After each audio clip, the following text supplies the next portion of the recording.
വലിയൊരു ദുആയുണ്ട് മുഅ്മിനേ, നമ്മൾ മറക്കാൻ പാടില്ലാത്ത ദുആ. അസുഖങ്ങൾ കൂടുകയാണ്, കിഡ്നി ഫെയിലിയർ, ഹാർട്ടിന്റെ അസുഖങ്ങൾ, ക്യാൻസർ പോലുള്ള അസുഖങ്ങൾ വർദ്ധിച്ചുകൊണ്ടിരിക്കുകയാണ്. അല്ലാഹുവിനോട് നമ്മൾ ദുആ ഇറക്കാൻ മറന്നുപോവല്ലേ. മിൻ അഅ്ളമിൽ അദ്ഇയ, ദുആകളിൽ ഏറ്റവും ശ്രേഷ്ഠമായ ദുആകളിൽ ഒന്നുണ്ട്. അല്ലാഹുവിന്റെ റസൂൽ സ്വല്ലല്ലാഹു അലൈഹി വസല്ലം തങ്ങളോട് റസൂലുള്ളാഹി സ്വല്ലല്ലാഹു അലൈഹി വസല്ലം തങ്ങളുടെ പ്രിയപ്പെട്ട മൂത്താപ്പ അബ്ബാസ് റളിയല്ലാഹു അൻഹു ചോദിച്ചതാണ്, യാ റസൂലല്ലാഹ്, അല്ലാഹുവിന്റെ റസൂലേ, അല്ലിംനി ദുആഅൻ അദ്ഉ ബിഹി, ജീവിതത്തിൽ കൊണ്ടു നടക്കാൻ ഒരു ദുആ എന്നെ പഠിപ്പിച്ചു തരുമോ?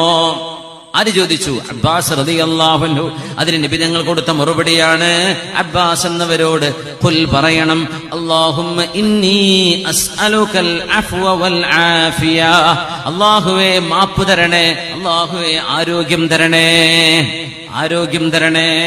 അല്ലാഹുമ്മ ഇന്നി അസ്അലുകൽ അഫ്വ വൽ